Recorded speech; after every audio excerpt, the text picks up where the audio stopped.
जय हिंद दोस्तों, नमस्कार। तो बात कर लेते हैं दिन भर की सारी बड़ी खबरों की, जहां सबसे पहले आपको बताएंगे जहां खालिस्तानी आतंकवादी पन्नू को भी व्हाइट हाउस में मिल गई एंट्री। डोनाल्ड ट्रंप के शपथ ग्रहण में पहुंचा खालिस्तानी आतंकी पन्नू, चिल्लाने लगा खालिस्तान जिंदाबाद के नारे। जी हां, खुद जारी किया है उसने ये वीडियो। दोस्तों सबसे पहले आपको बताएंगे, जिसके बाद हड़कंप मच गया कि ये व्हाइट हाउस के अंदर शपथ समारोह में घुसा कैसे, क्या इसको वाकई में बुलाया गया था। साथ ही साथ आपको बताएंगे डोनाल्ड ट्रंप के शपथ ग्रहण में आगे खड़े जयशंकर जी का हुआ अपमान, क्या वाकई में उनको पीछे जाने को कहा गया। समाजवादी पार्टी के नेता ने इसको लेकर एक्स पर एक पोस्ट किया है। दोस्तों वाकई में आपको हम इसकी सच्चाई बताएंगे, क्या है रियलिटी। तो उधर आपको बताएंगे, चीन ने ताइवान में कर दी बहुत बड़ी घुसपैठ। गद्दार रिटायर्ड जनरल से प्राइवेट मिलिट्री बनवा रहा था ड्रैगन। तो उधर क्या वाकई में एनडीए सरकार से समर्थन वापस लेगी नीतीश कुमार की पार्टी जेडीयू। हर खबरों का करेंगे पर्दाफाश। बस आप वीडियो के लास्ट तक बने रहेगा। और खबरों में आगे बढ़ने से पहले देश भारत का निरंतर समर्थन करते हैं तो इस वीडियो को लाइक करके, चैनल को सब्सक्राइब करके, बेल आइकन दबा के जय हिंद अवश्य कह दीजिएगा कमेंट में। तो बात कर लेते हैं अब पहली और सबसे बड़ी खबर की, जहां ट्रंप के शपथ ग्रहण में पहुंचा खालिस्तानी आतंकी पन्नू। मंच के पास खालिस्तान जिंदाबाद के नारे लगाए। जी हां, बता दें डोनाल्ड ट्रंप ने सोमवार रात अमेरिका के 47वें राष्ट्रपति के रूप में शपथ ली। इस ऐतिहासिक कार्यक्रम में दुनिया भर से कई गणमान्य लोग और नेता शामिल हुए, लेकिन इस दौरान एक विवाद ने सबका ध्यान खींच लिया, जब भारतीय मूल के वांटेड खालिस्तानी आतंकी गुरपतवंत सिंह पन्नू ने समारोह में खालिस्तान जिंदाबाद के नारे लगाए। सोशल मीडिया पर वायरल हो रहे वीडियो में पन्नू को ट्रंप के मंच के पास खड़े होकर नारेबाजी करते हुए देखा गया। वीडियो में ट्रंप अपनी पत्नी मेलानिया के साथ मंच पर मौजूद है। जनता यूएसए यूएसए के नारे लगा रही है, तो तभी पन्नू खालिस्तान खालिस्तान जिंदाबाद का नारा लगाने लगा। मीडिया रिपोर्ट्स के मुताबिक पन्नू को औपचारिक रूप से कार्यक्रम में आमंत्रित नहीं किया गया था। दोस्तों ये गौर करने वाली बात, उनको ऑफिशियली इस समारोह में नहीं बुलाया गया था। उसने टिकट खरीद कर कार्यक्रम में हिस्सा लिया था, जबकि पन्नू दावा कर रहा है कि उसको ट्रंप की टीम ने इनविटेशन भेजा था। पन्नू का दावा है कि उसे ट्रंप की टीम ने बुलाया था। विवाद को और गहरा रहा है। हालांकि ट्रंप प्रशासन की ओर से अब तक इस पर कोई आधिकारिक बयान नहीं आया है। ट्रंप के शपथ ग्रहण समारोह में कई उच्च स्तरीय मेहमान शामिल हुए। भारत की ओर से विदेश मंत्री जयशंकर जी का इस कार्यक्रम का हिस्सा बनना वाकई में गर्व का मोमेंट रहा। शपथ के बाद ट्रंप ने 30 मिनट का संबोधन दिया, जिसमें उन्होंने अमेरिका के स्वर्ण युग की शुरुआत का वादा किया। अब ऐसे में ट्रंप के शपथ ग्रहण समारोह में टिकट खरीद कर पन्नू का पहुंचना और वहां पहुंच करके जब पूरा समारोह अमेरिका यूएस का नारा लगा रहा हो, उस समय खालिस्तान जिंदाबाद का नारा लगाना वाकई में सबसे बड़ा, आप भी मानते कि अपराध किया है पन्नू ने। और डोनाल्ड ट्रंप की गवर्नमेंट को इस पर बड़ी कार्रवाई करनी चाहिए। जो एक समुदाय को ट्रंप के शपथ ग्रहण में प्रमोट कर रहा था, वो भी एक आतंकवादी। तो इस पर अपनी राय देना बिल्कुल मत भूलिएगा आप लोग। दोस्तों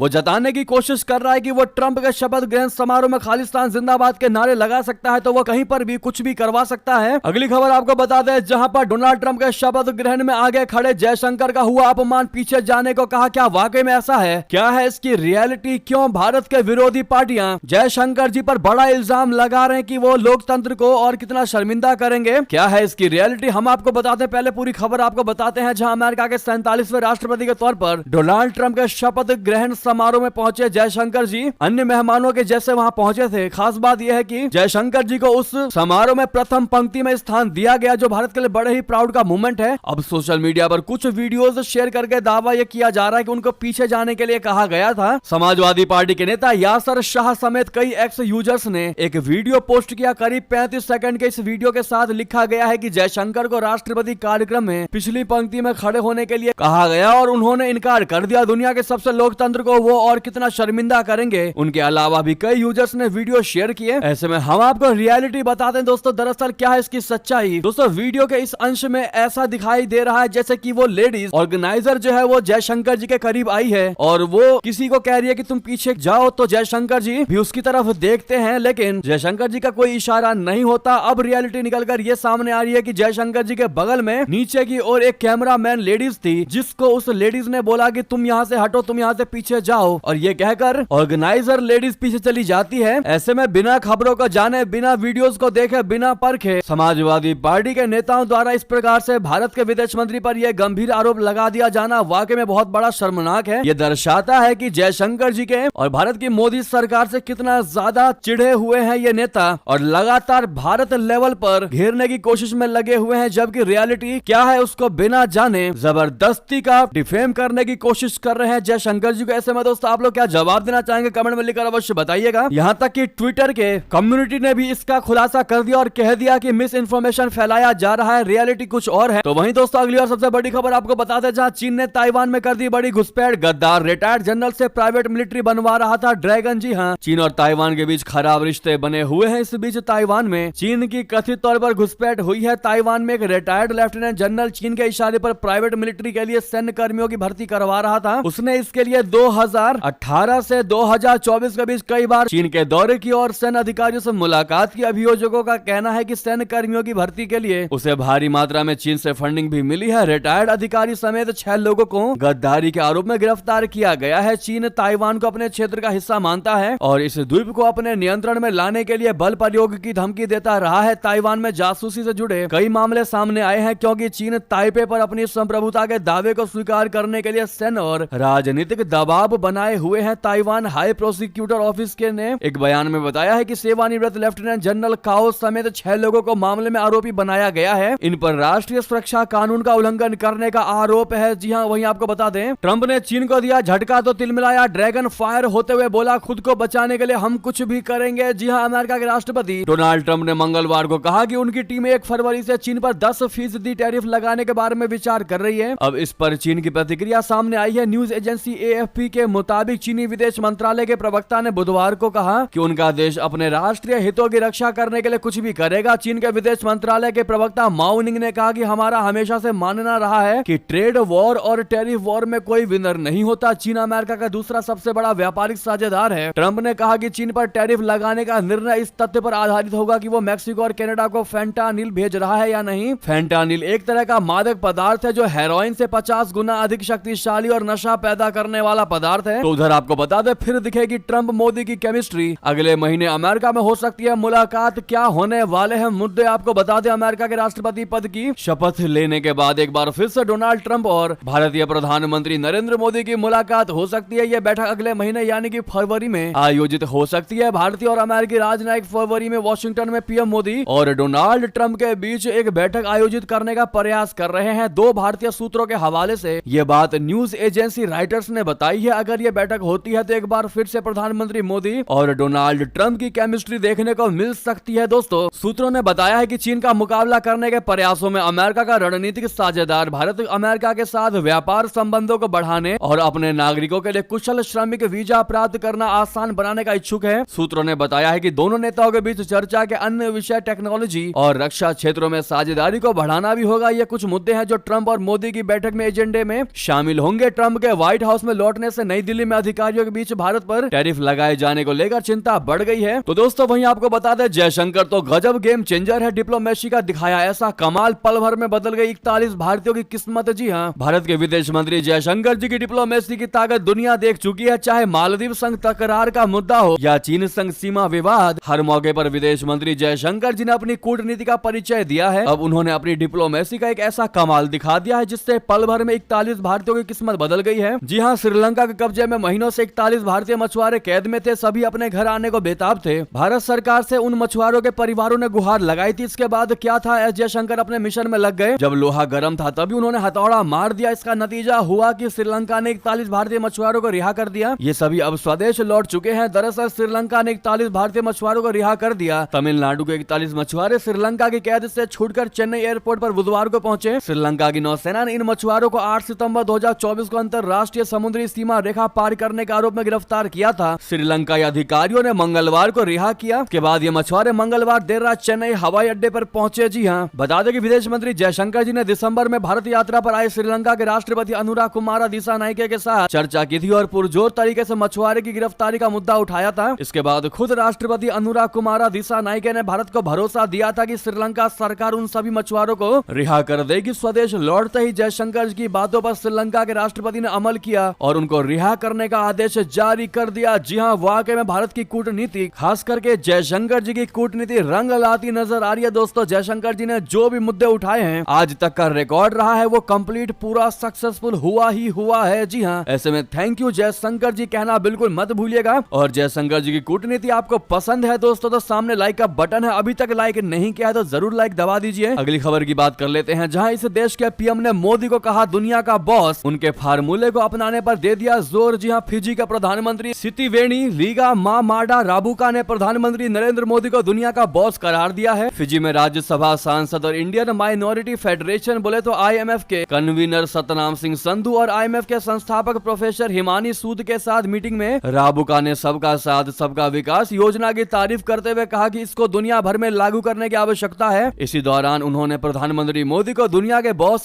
कह दिया। फिजी के प्रधानमंत्री ने सभी का विकास और समृद्धि सुनिश्चित करने के लिए प्रधानमंत्री मोदी के सबका साथ सबका विकास के मंत्र की प्रशंसा करते हुए कहा कि मेरा मानना है कि सबका साथ सबका विकास एक बेहतरीन शासन मॉडल है जिसका प्रधानमंत्री मोदी पालन कर रहे हैं, जो ये सुनिश्चित करता है कि सभी एक साथ आगे बढ़ें और समृद्ध बने। मेरी राय में दुनिया को एक बेहतर जगह बनाने के लिए इसे वैश्विक स्तर पर लागू किया जाना चाहिए। जी हाँ, आपको याद होगा दोस्तों, जिनको नहीं पता उनको बता दे, ऑस्ट्रेलिया के प्रधानमंत्री भी पहले कह चुके हैं पीएम मोदी जी को बॉस। ऑस्ट्रेलिया के प्रधानमंत्री एंथनी अल्बनीज ने उन्हें यानी मोदी जी को बॉस कहकर संबोधित किया है। अमेरिका के राष्ट्रपति ने पीएम मोदी को शानदार और विश्व स्तर पर शक्तिशाली नेता बताया था। उनका ऑटोग्राफ लेने की भी इच्छा जताई थी। साथ ही साथ अगली खबर बता दें, भारत के समर्थन में आवाज उठाना पड़ा महंगा। पाकिस्तानी यूट्यूबर सना अमजद ने लाइव वीडियो में कहा मेरी जान को है खतरा। जी हाँ दोस्तों, शोएब चौधरी के बाद अब पाकिस्तान की मशहूर यूट्यूबर सना अमजद ने भी अपने यूट्यूब चैनल पर आकर के वीडियो जारी करके अपनी सुरक्षा को लेकर गंभीर चिंताएं व्यक्त कर दी। बीते कुछ दिनों से उनके अपहरण, गिरफ्तारी और हत्या की अफवाहें सोशल मीडिया पर फैल रही हैं। सना ने अपने वीडियोस में स्पष्ट कर दिया कि वो जिंदा है लेकिन उन्हें अपनी जान का खतरा है। उन्होंने बताया कि उन्हें और उनके परिवार को लगातार धमकियां मिल रही हैं। सना ने वीडियो में बताया कि अनजान लोग उनकी मां को तंग कर रहे हैं और उनके बारे में जानकारी मांग रहे हैं। उन्हें धमकी दी जा रही है कि अगर सना ने अपनी गतिविधियां बंद नहीं की तो उन्हें नुकसान पहुंचाया जाएगा। सना ने यह भी कहा कि उनकी मां और उनके परिवार के अन्य सदस्य इस स्थिति से बेहद डरे हुए हैं। सना अमजद ने अपने वीडियो में बताया कि उन्होंने हमेशा खुलकर भारत के बारे में बात किया है। वो पहली यूट्यूबर थी जिन्होंने लाहौर की लिबर्टी मार्केट में खड़े होकर भारतीय मुद्दों पर चर्चा की। इस कारण उन्हें कई बार आलोचनाओं का भी सामना करना पड़ा और उनकी आवाज को दबाने की कोशिश भी हुई। लेकिन सना का कहना है कि इस बार उन्हें गंभीर धमकियां मिल रही हैं जो पहले कभी नहीं हुई। जी हाँ, सना ने कहा कि उन्हें नहीं पता कि उनके साथ भविष्य में क्या होगा। उन्होंने सोशल मीडिया पर अपने बारे में फैल रही अफवाहों का जिक्र करते हुए कहा कि उनकी हत्या की साजिश की जा सकती है। सना ने कहा कि अब वे मेरी आवाज को बंद करने के लिए मेरी जान लेने का फैसला कर सकते हैं। दोस्तों उधर आपको बता दें, मणिपुर में एनडीए सरकार से पहले समर्थन वापस की घोषणा। आधे घंटे में जेडीयू ने स्टेट प्रेसिडेंट को ही फायर कर दिया। दोस्तों जेडीयू ने मणिपुर में वीरेंद्र सिंह को प्रदेश अध्यक्ष पद से हटा दिया। एनडीए से अलग होने का जारी किया था लेटर। दरअसल मणिपुर की राजनीति में एक बड़ा उलटफेर उस समय देखने को मिला जब जनता दल यूनाइटेड यानी कि जेडीयू ने भारतीय जनता पार्टी बोले तो बीजेपी नित एनडीए सरकार से समर्थन वापस लेने की घोषणा कर दी। मणिपुर जेडीयू के प्रदेश अध्यक्ष क्षेत्रीय मयूम बीरेन सिंह ने